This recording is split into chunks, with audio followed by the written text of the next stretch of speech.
In 1970, Chile made history by electing Salvador Allende, a Marxist, as its president, a bold move in a world polarized by the Cold War. Allende had a vision to reshape Chile's future, with sweeping socialist reforms that would nationalize industries and redistribute wealth. For the poor, it seemed like hope. But not everyone was on board. The powerful elites, backed by foreign interests, especially the United States, watched with growing concern as Allende's policies threatened their influence. As tensions escalated, Chile became a battleground not just for its future, but for global ideologies. The U.S., fearing the rise of socialism in Latin America, saw Allende's government as a threat that had to be neutralized. The CIA secretly funneled money to opposition groups and stirred unrest. Meanwhile, the Chilean military, increasingly discontent with Allende's leadership, began plotting behind closed doors. By 1973, the country was in chaos. Economic struggles, strikes, and protests became daily life. The pressure reached a breaking point when the military, with covert U.S. backing, launched a violent coup d'état. Tanks rolled through Santiago, and the presidential palace was bombed. Allende, standing defiant until the very end, tragically lost his life on that fateful day.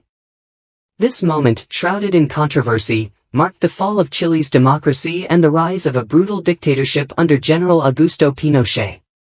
How did a dream of equality unravel into such devastation?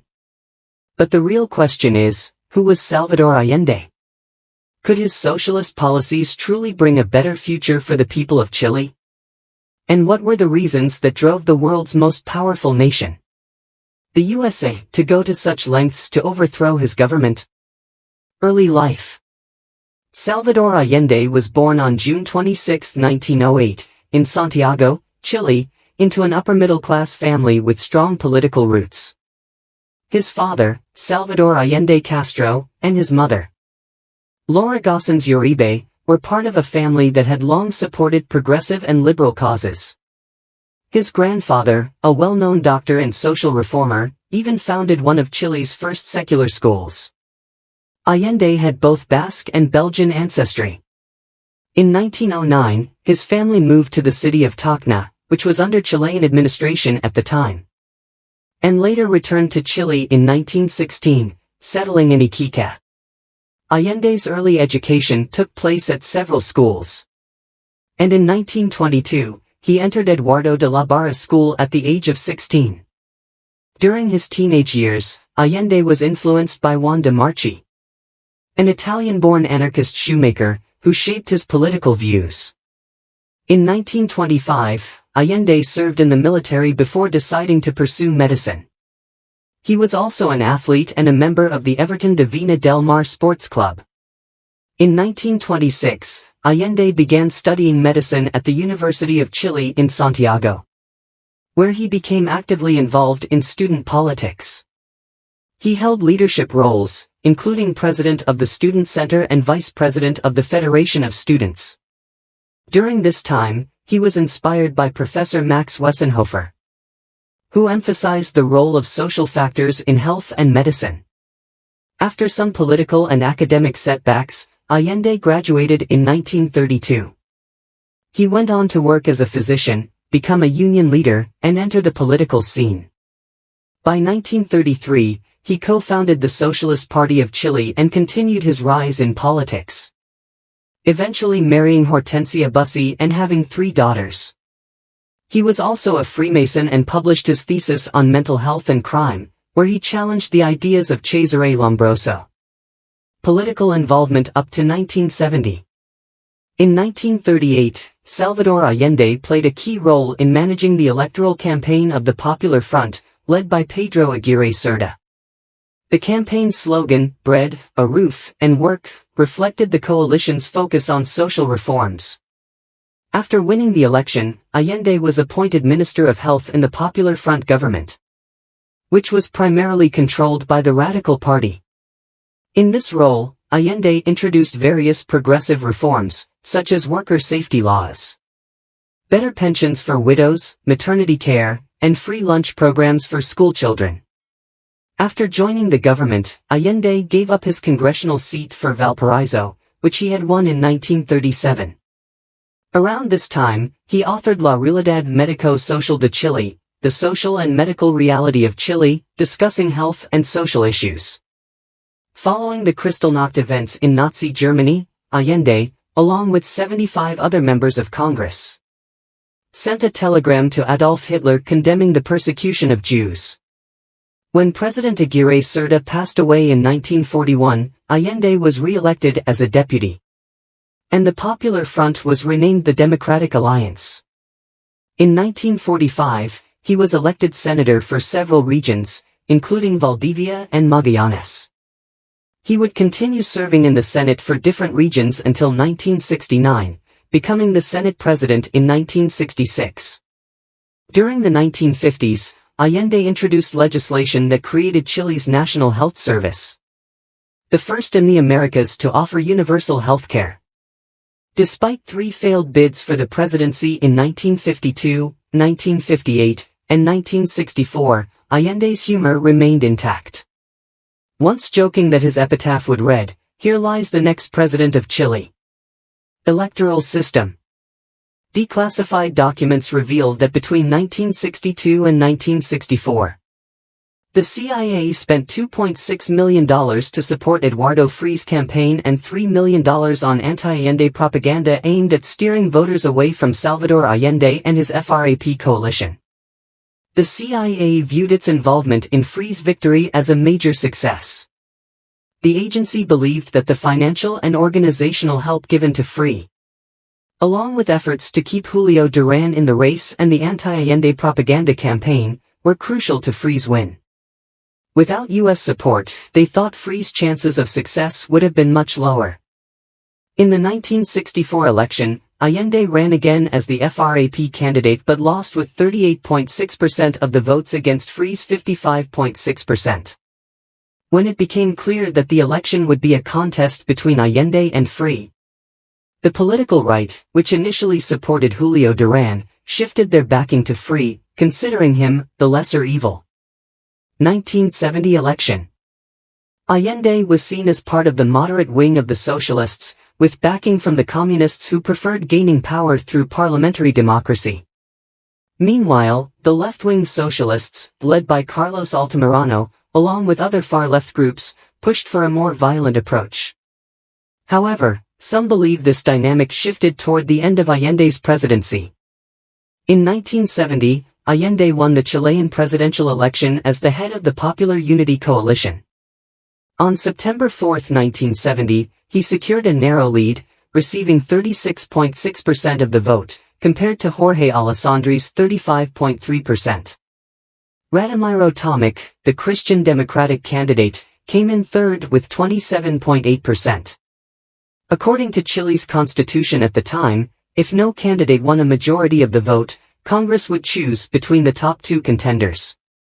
Historically, Congress would select the candidate with the most votes. In October, before the final congressional decision, General René Schneider, the head of the Chilean army, was assassinated during a failed kidnapping attempt led by General Roberto View. Schneider had been a strong advocate for the army's neutrality in politics. His death shocked the nation and temporarily halted military resistance to Allende's presidency. On October 24, 1970, Congress officially elected Allende as president. After René Schneider's death, President Eduardo Frei appointed General Carlos Prats as the new commander-in-chief of the army. Allende took office on November 3, 1970, after signing a statute of constitutional guarantees, a compromise with the Christian Democrats to secure their support in Congress. Presidency. In his speech to the Chilean legislature after winning the election, Salvador Allende clearly outlined his plan to transition Chile from a capitalist to a socialist society. His intention was not based on a theoretical or ideological attachment to socialism, but rather, it was driven by the pressing needs of the Chilean people. He highlighted that Chileans, through their vote, had rejected capitalism because it had led to a society marked by severe inequality, social injustice, and a lack of human solidarity. Allende argued that socialism was the only way to move forward in building a nation where freedom, independence, and dignity could thrive. Once Allende assumed the presidency in November 1970, he began to implement his vision through his platform known as La Vía Chilena al Socialismo, the Chilean path to socialism.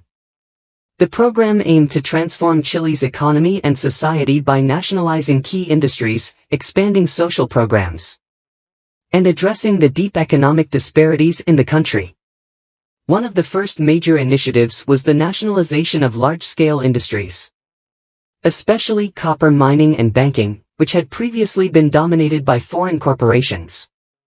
Copper, often referred to as Chile's salary, was vital to the country's economy. And Allende's government took control of this resource to ensure that its wealth benefited the Chilean people rather than multinational companies. Banking was similarly nationalized to exert more government control over the financial system and ensure that loans and capital were used to benefit public needs rather than private profit. Another key component of Allende's program was government administration of healthcare and education. His administration worked to improve the public healthcare system, making it more accessible to the lower-income population. Educational reforms were also introduced, including the involvement of Jane F. Hobson Gonzalez, a U.S. educator from Indiana, who contributed to efforts to overhaul the system.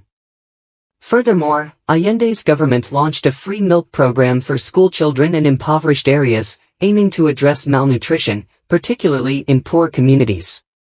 This initiative was seen as a significant step in tackling the stark inequalities that affected Chile's most vulnerable citizens. Land reform was another central part of Allende's agenda, continuing and expanding the efforts started by his predecessor, Eduardo Frei Montalva. Under Frei, between 1/5 and 1/4 of all properties designated for land reform had already been nationalized, and Allende's administration sought to speed up this process. The government seized large estates and redistributed the land to peasant families, giving them ownership and control over their livelihoods. These reforms were intended to break up the concentration of land ownership, which had long been in the hands of a few wealthy families, and to empower Chile's rural poor. One of the pillars of Allende's policies was improving the socio-economic welfare of Chile's poorest citizens. To address unemployment, the government either provided jobs in newly nationalized enterprises or employed citizens in public works projects. This not only provided income to thousands of Chileans but also contributed to the improvement of infrastructure across the country. In urban areas, Allende's administration invested in housing projects to alleviate the chronic housing shortage, aiming to construct 120,000 residential buildings. This initiative was part of the broader goal of addressing the deep-rooted social inequalities that plagued the country. In an effort to integrate indigenous communities into the broader social fabric, in November 1970, the government allocated 3,000 scholarships to Mapuche children, ensuring their access to education. In addition, the administration resumed payments of pensions and grants that had previously been frozen, benefiting retirees and other vulnerable groups. Other measures included extending Social Security rights to all part-time workers and halting a proposed increase in electricity prices, which had been a burden on lower-income households. Diplomatic relations with Cuba, which had been severed under previous administrations, were restored as Allende sought to strengthen ties with fellow socialist nations. The government also took steps to address economic and labor issues.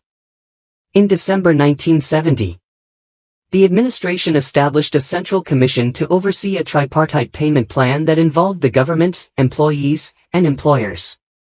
Workers were granted representation on the funding board of the Social Planning Ministry, giving them a voice in shaping economic policies that directly affected their livelihoods. In collaboration with the United Center of Workers, the administration signed an agreement that granted workers additional rights and influence over decisions related to the country's economic development. As part of his commitment to improving living conditions for working-class families, Allende introduced an obligatory minimum wage for workers of all ages, including apprentices. He also continued the free milk program, ensuring that expectant and nursing mothers, as well as children between the ages of 7 and 14, received milk to improve nutrition and reduce hunger. Free meals were also provided in schools, ensuring that children from low-income families had access to basic nutrition. The administration worked to reduce rent prices, a crucial step for many Chilean families who were struggling to make ends meet. Allende's government took steps to modify the wage and salary adjustment mechanism that had been introduced in the 1940s to cope with the country's chronic inflation. This adjustment aimed to protect workers from the damaging effects of inflation on their wages.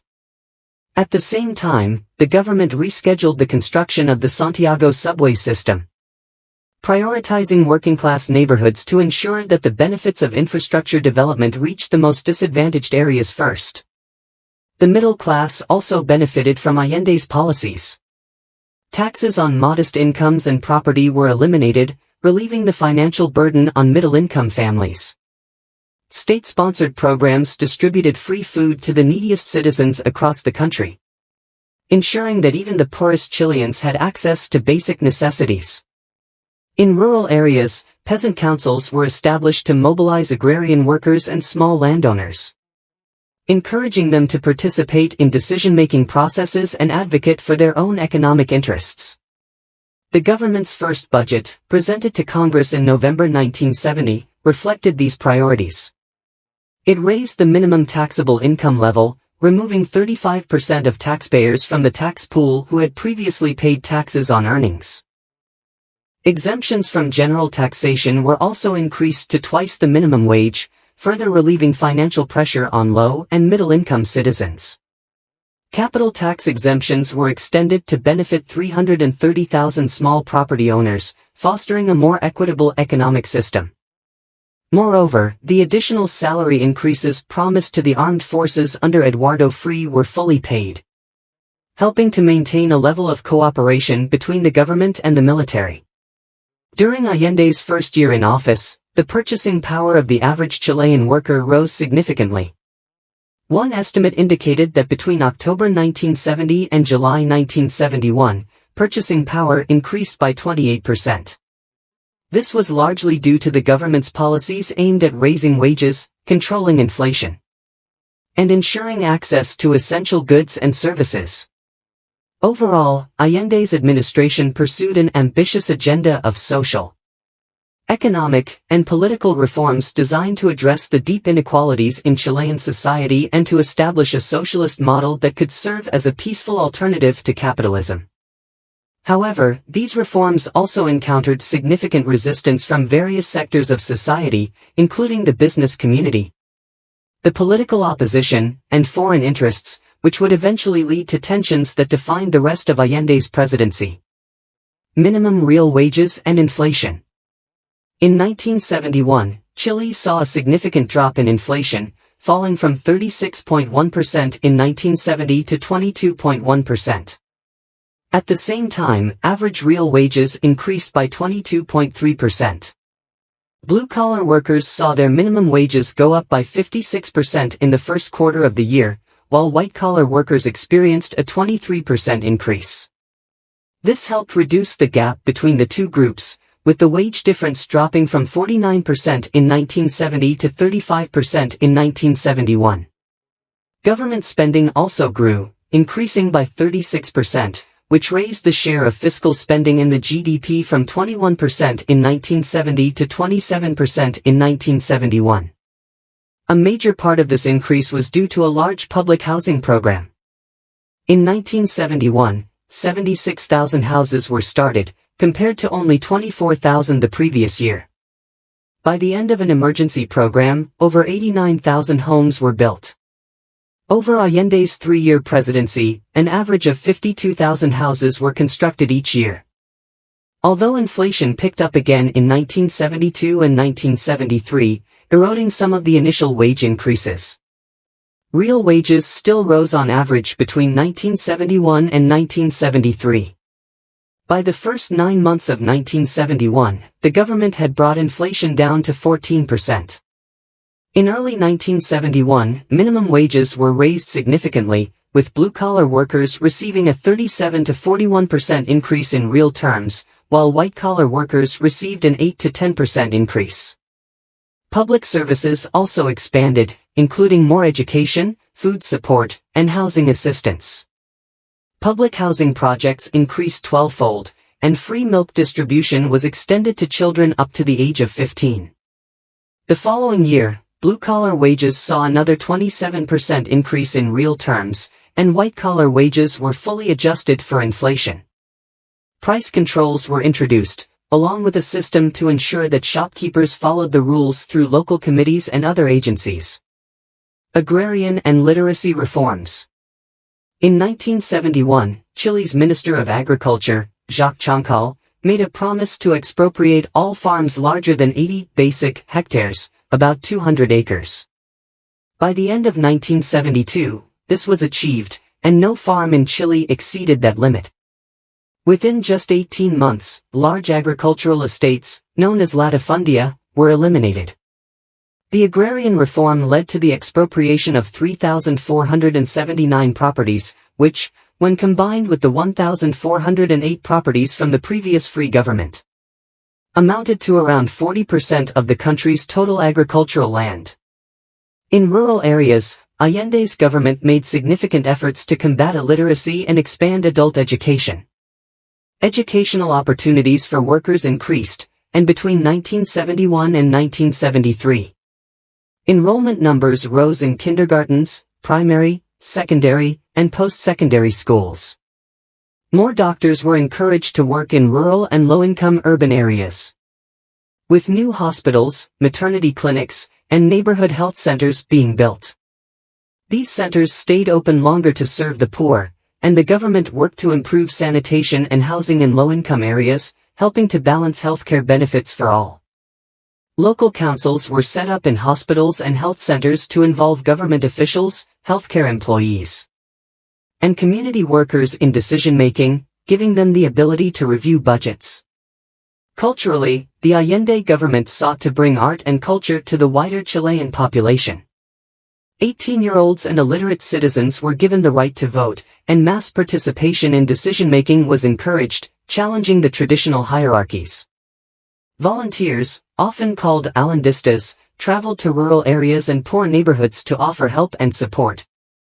Changes to the school curriculum and state-sponsored music festivals, along with tours by Chilean folklorists and musicians, brought popular culture to the masses.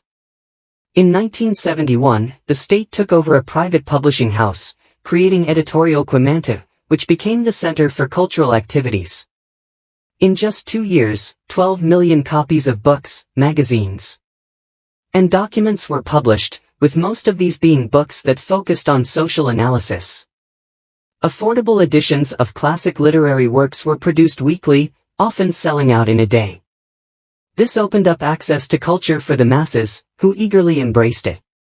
Quimanta also helped set up libraries in community groups and trade unions, offering affordable textbooks and helping to promote progressive ideas through literature. To address women's social and economic needs, the Women's Secretariat was established in 1971.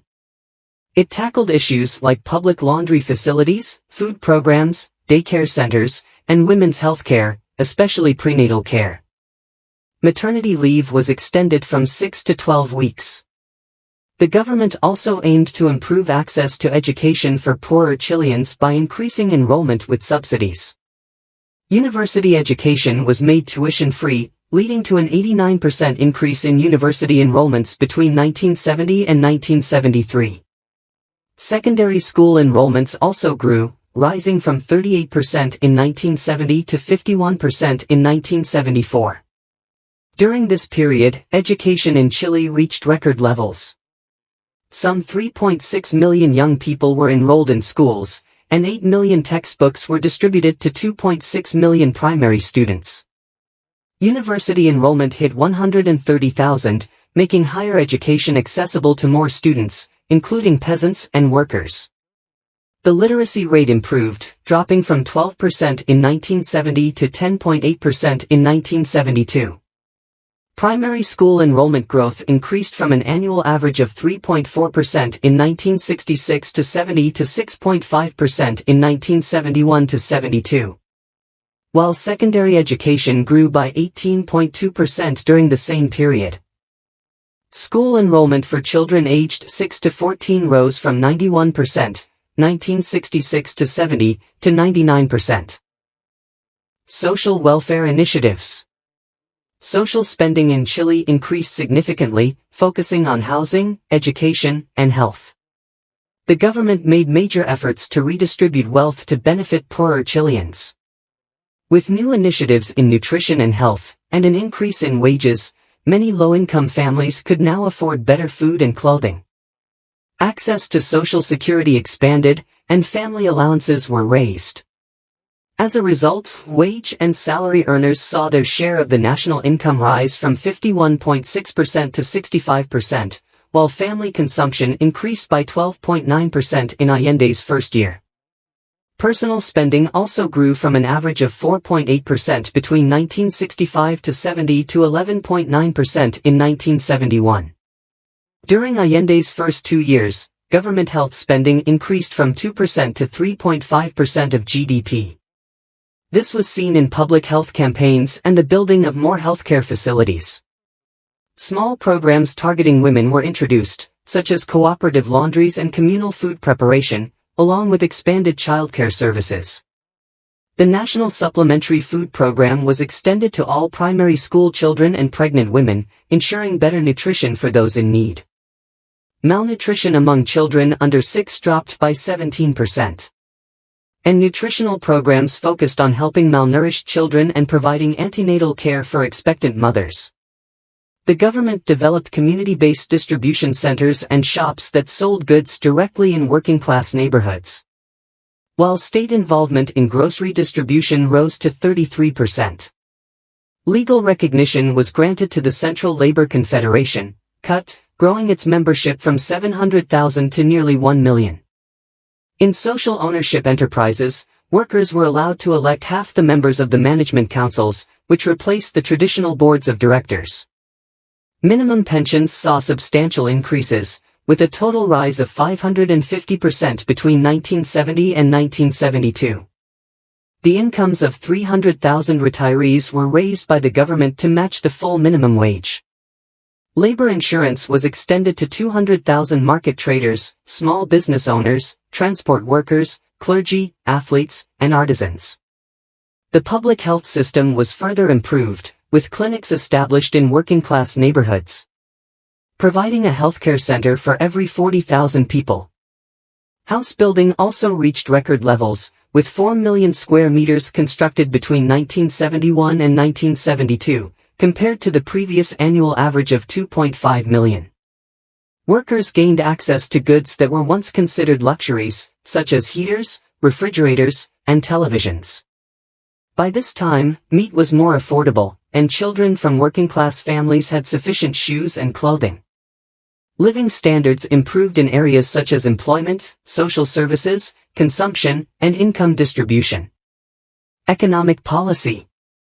Chilean presidents were limited to a 6-year term, which likely pushed Allende to quickly implement his economic reforms. He introduced a major restructuring plan, known as the Vescovic Plan, and had to ensure its success to pave the way for a potential left-wing successor.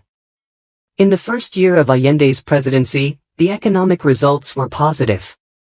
Industrial growth reached 12%, GDP increased by 8.6%, and inflation fell from 34.9% to 22.1%. Unemployment also dropped to 3.8%. However, by 1972, inflation surged to 140%, and the economy started to contract. With an average real GDP decline of 5.6% annually between 1971 and 1973. The government's fiscal deficit grew, and foreign reserves dwindled.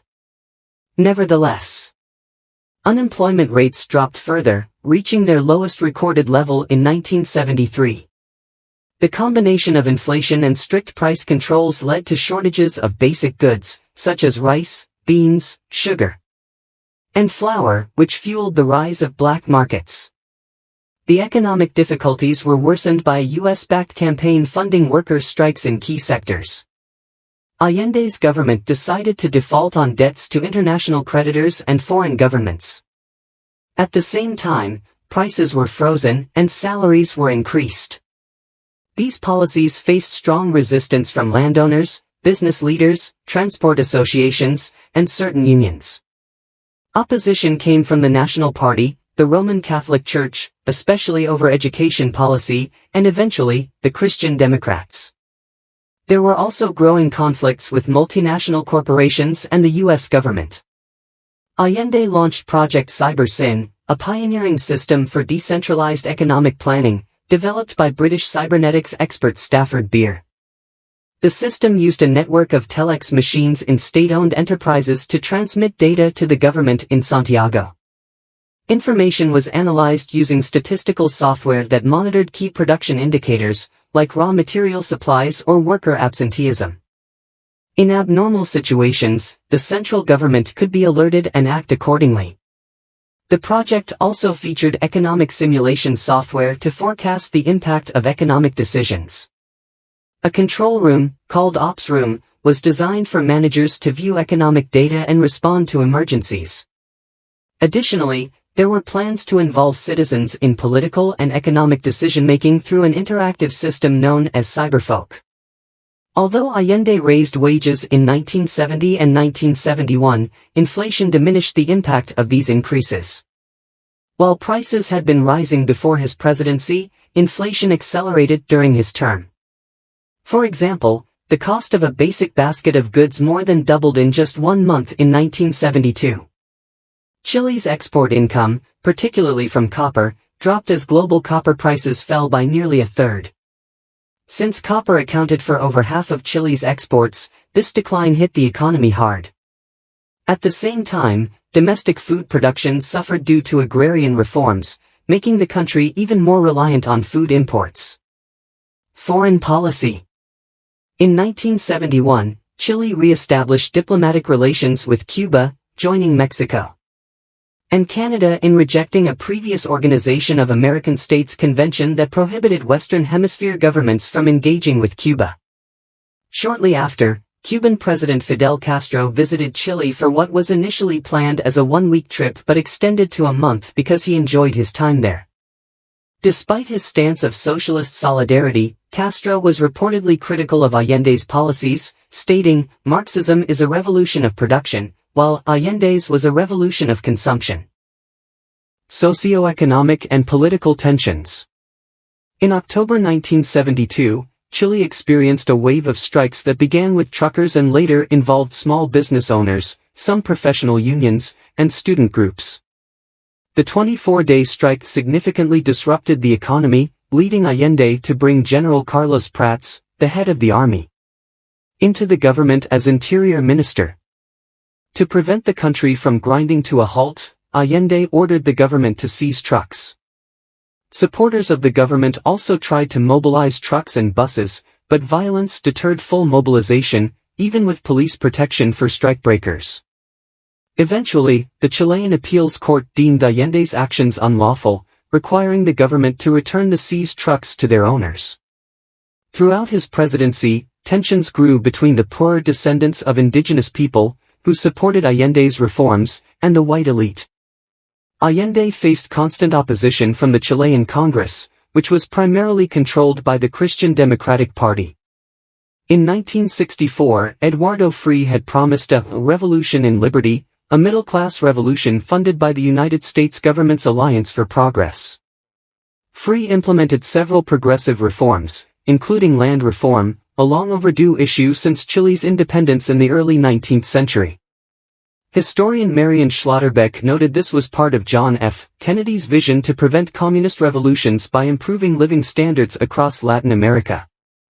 The Christian Democrats had run on a socialist platform during the 1970 elections but shifted away from those positions during Allende's term, accusing him of steering Chile toward a Cuban-style dictatorship and attempting to overturn many of his radical policies. They eventually formed a coalition with the National Party. Allende and his congressional opponents repeatedly accused one another of undermining the Chilean constitution and acting undemocratically. His increasingly bold socialist policies, partly due to pressure from radical members within his coalition, and his close ties with Cuba raised alarms in Washington.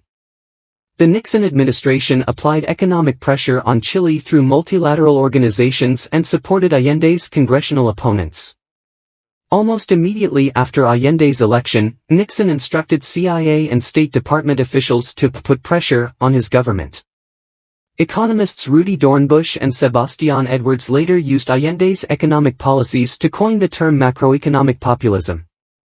By 1972, inflation in Chile had skyrocketed to 150%. Foreign relations during Allende's presidency. Salvador Allende took office during a challenging international climate. In 1970, Chile was aligned with the United States, while Brazil, Argentina, and Bolivia were under conservative military dictatorships, soon to be joined by Uruguay. Colombia and Venezuela had conservative, democratically elected governments. Only Cuba, Peru, and Mexico showed support for Chile's socialist experiment. Under Allende, Chile became part of the non-aligned movement, a position that was quite unique in Latin America at the time. Previously cautious about ideological boundaries, Chile began to diversify its diplomatic and trade relations with various countries, regardless of their political systems. The government established diplomatic ties with Cuba and Guyana in Latin America. And with 7 African nations, Congo, Equatorial Guinea, Libya, Madagascar, Nigeria, Tanzania, and Zaire, 3 European nations, Albania, East Germany, and Hungary. And 7 Asian countries, Afghanistan, Bangladesh, Cambodia, North Korea, China, Mongolia, and both South and North Vietnam. Allende aimed to promote integration in Latin America. At the 1971 Latin American Economic and Social Council, the Chilean representative, Gonzalo Martínez García, put forward 4 main proposals summarized by historian Jorge Magasic. Request a 10-year moratorium on external debt from the United States to allocate funds for development policies. Establish a Latin American central bank to manage the region's reserves, which were primarily held in the U.S. And to coordinate central bank operations to shield the region from financial instability. Create a global technology fund for development, funded by mandatory contributions of licenses, industrial processes, and research funds to limit abuses related to technological property. Form a Latin American organization focused on developing science and technology relevant to the region. He also began discussions with Bolivia regarding a historical dispute over Bolivia's loss of sea access during the War of the Pacific, 1879 to 1884, and supported Bolivia's request for maritime access. However, relations soured after a coup by Bolivian General Hugo Banzer in August 1971. At the same time, Chile provided asylum to thousands of political exiles from various Latin American nations. Allende openly rejected the influence of the Organization of American States, OAS, which was aligned with the U.S. government, and the General Agreement on Tariffs and Trade, GATT, which he felt favored more developed countries. Instead, he strongly supported the United Nations Conference on Trade and Development, UNCTAD, which he believed allowed for fair negotiation of economic and trade issues. In a speech to UNCTAD, he criticized the policies of the US, Japan, and the European Economic Community for seeking to remove barriers to free trade, stating that this would undermine the benefits provided to developing countries. Allende's Popular Unity government attempted to maintain normal relations with the United States. However, when Chile nationalized its copper industry, the U.S. government withdrew support and increased backing for the opposition. As a result, Chile sought alternative trade and financing sources, securing commitments from the Soviet Union for around $400 million in investment over 6 years. The U.S. State Department estimated $115 million from Eastern Europe and $65 million from China, while Soviet and Chilean sources claimed a total of $620 million from socialist countries. Much of this credit went unused, as the Soviets were unwilling to support Chile as generously as they did Cuba. Allende's government felt disappointed by the lack of economic assistance from the Soviets. Trade with the Soviet Union did not significantly increase, and most credits were tied to the purchase of Soviet equipment. Additionally, Soviet credit was much less than that offered to China and Eastern Bloc countries.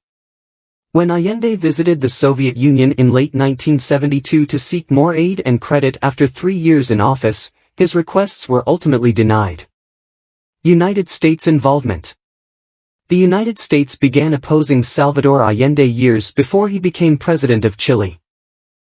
Declassified documents revealed that between 1962 and 1964, the CIA spent $3 million on anti-Allende propaganda to discourage voters from supporting him and allocated $2.6 million to fund the presidential campaign of Eduardo Frei. The Nixon administration viewed Allende's potential win in 1970 as a major threat, fearing it would harm American interests during the Cold War by promoting communism in Latin America. In September 1970, President Richard Nixon directed the CIA to prevent Allende from coming to power, even approving $10 million to block his presidency or remove him if necessary. The CIA had a clear goal, stating that Allende needed to be overthrown by a coup. Under a plan known as Track I and Track II, the CIA aimed to either prevent Allende from taking office through political tactics or convince Chilean military leaders to stage a coup. Some reports suggest that Defense Intelligence Agency agents may have helped secure the missiles used to bomb La Moneda Palace during the coup. Meanwhile, U.S. military aid to Chile continued, and although the Chilean government was aware of it, there's no indication that Allende saw this aid as anything harmful to the country. The U.S. also tried to block Allende's election by funding opposition candidate Jorge Alessandri and backing strikes in critical sectors like mining and transportation. After Allende's 1970 win, there was a plan to have the Chilean Congress elect Alessandri, who would then resign and call new elections, allowing Eduardo Frei to run again. However, the plan failed, and the Congress instead selected Allende under the condition that he would uphold the Constitution. Though there were talks about a military coup, the CIA's Track II plan was eventually dropped, as Chilean military factions were already working on similar initiatives. During Bill Clinton's presidency, the CIA admitted to being involved in Chilean politics before the coup. But the extent of this involvement is debated. The CIA was informed about the impending coup 2 days before it happened but maintains that it had no direct role in executing the coup.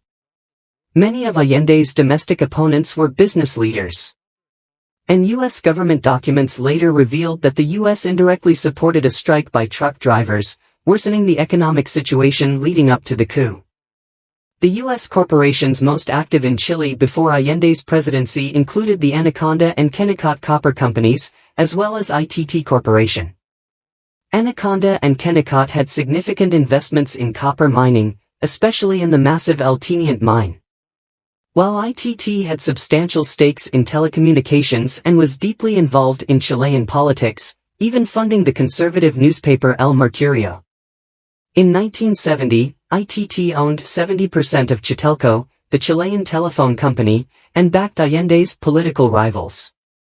CIA documents released in 2000 confirmed that ITT provided $700,000 to support Alessandri, with CIA assistance on how to safely transfer the funds. ITT's president even offered $1 million to help defeat Allende. After the coup, Secretary of State Henry Kissinger told President Nixon that although the U.S. didn't directly execute the coup, they had created conditions that made it possible. Further declassified documents revealed that the Nixon administration and the CIA were well aware of plans to overthrow Allende's government, and were involved in creating the environment that led to the coup, though many documents about U.S. involvement remain classified. Relations with the Soviet Union. Support for Salvador Allende largely came from the Communist Party and labor unions in the Soviet Union. In 1972, Allende received the Lenin Peace Prize from the Soviets. However, there were some key differences between Allende's approach and Soviet political analysts. These analysts believed that certain measures, including the use of force, might have been necessary, but Allende did not take such steps. KGB General Nikolai Leonov, who was the former deputy chief of the first chief directorate of the KGB, confirmed that the Soviet Union provided Allende's government with political, economic, and military support. Leonov stated in an interview that Soviet aid included over $100 million in credit, 3 fishing ships that distributed 17,000 tons of frozen fish to the people, factories to help after the 1971 earthquake, 3,100 tractors, 74,000 tons of wheat, and more than 1 million tins of condensed milk. In mid-1973, the Soviets approved the shipment of military equipment, including artillery and tanks, for the Chilean army. However, when Soviet officials learned about an impending coup against Allende, the weapons were sent elsewhere. Allende is also mentioned in a book by Christopher Andrew, the official historian for British intelligence MI5. According to the book, based on notes from KGB defector Vasily Mitrokhin, the KGB encouraged Allende to reorganize Chile's army and intelligence services and establish ties with Soviet intelligence. The Soviets were interested in observing whether Allende's model of socialism could succeed. But they did not interfere in Chile's internal decisions. Leonov also noted that when he tried to advise Latin American leaders, including Allende, they often declined, insisting they had their own ways of managing their political situations. Leonov further explained that the KGB's activities in Latin America were less about intelligence gathering from those countries and more about targeting the United States. Since many Americans were living in the region, the Soviets saw it as a good place to recruit agents and make contact with informants, especially those linked to the CIA. Crisis. On June 29, 1973, Colonel Roberto Super surrounded La Moneda, the presidential palace, with his tank regiment. But he could not overthrow the Allende government. This failed coup, known as the Tankatazo, tank putsch, was organized by the nationalist Patria y Libertad paramilitary group. In response, a general strike occurred at the end of July, which included copper miners from El Teniente. By August 1973, a constitutional crisis emerged, with the Supreme Court of Chile publicly criticizing the Allende government for failing to uphold the law. On August 22, the Chamber of Deputies, with support from the Christian Democrats and the National Party, accused Allende's government of acting unconstitutionally. They claimed Allende refused to implement approved constitutional amendments that would have limited his nationalization efforts and called on the military to restore constitutional order. Allende had been hesitant to involve the Carabineros, the national police, due to fears of their loyalty. On August 9, he appointed General Carlos Prats as Minister of Defense, but on August 24, Prats resigned as both defense minister and army commander. He was embarrassed by incidents involving his leadership and protests outside his home by the wives of his generals. General Augusto Pinochet took over as army commander on the same day. On August 22, 1973, the Chamber of Deputies passed a resolution by a vote of 81 to 47. Accusing the government of undermining the separation of powers and violating constitutional rights. The resolution called for an end to these breaches, aiming to restore law and order and the foundations of democracy in Chile. It claimed Allende's government sought to gain absolute power and impose strict political and economic control over citizens, leading to a totalitarian system. Allende's government was accused of ruling by decree, ignoring judicial decisions, and interfering with independent media. It faced allegations of supporting illegal takeovers of farms, repressing miners' strikes, and illegally limiting immigration. The resolution condemned the growth of armed groups protected by the government, which were seen as leading to a conflict with the armed forces. Allende's attempts to reorganize the military and police were criticized as efforts to use these institutions for his own political goals. Allende responded to the resolution 2 days later, accusing the opposition of trying to provoke a military coup. He argued that the Congress's declaration aimed to harm Chile's reputation and create chaos within the country. He pointed out that the declaration did not meet the constitutional requirement of a 2/3 majority in the Senate for convicting the president of abuse of power.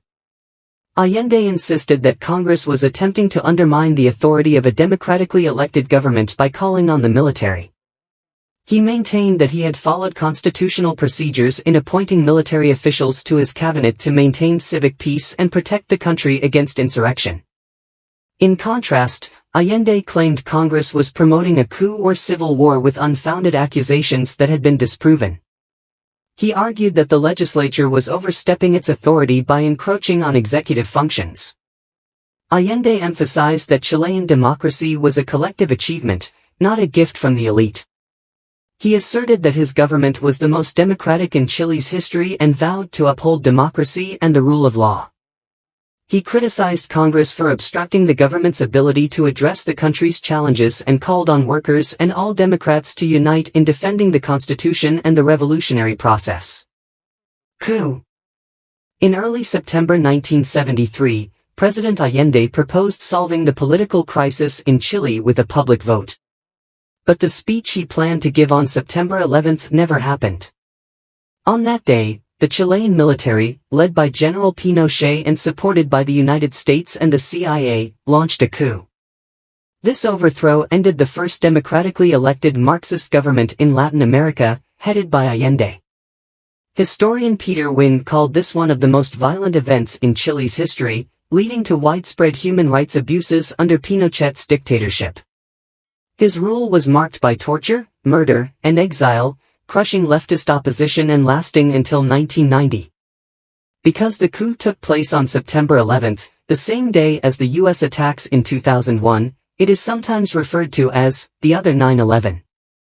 Allende's death. Before the military took control of the presidential palace, La Moneda, Allende gave a farewell speech to Chileans over the radio. Gunfire and explosions could be heard in the background. In his speech, Allende spoke of his love for Chile, his hope for its future, and his unwillingness to flee the country or be used by those he called traitors. He turned down an offer of safe passage. His bodyguard at the time, Juan Sion, later recalled that Allende said goodbye to his close aides before walking away with his AK-47 rifle. Sion heard Allende's last words, "Allende doesn't surrender," followed by a gunshot. Shortly after, the military announced that Allende had committed suicide using an automatic rifle, which had been a gift from Fidel Castro. The gun was found next to his body.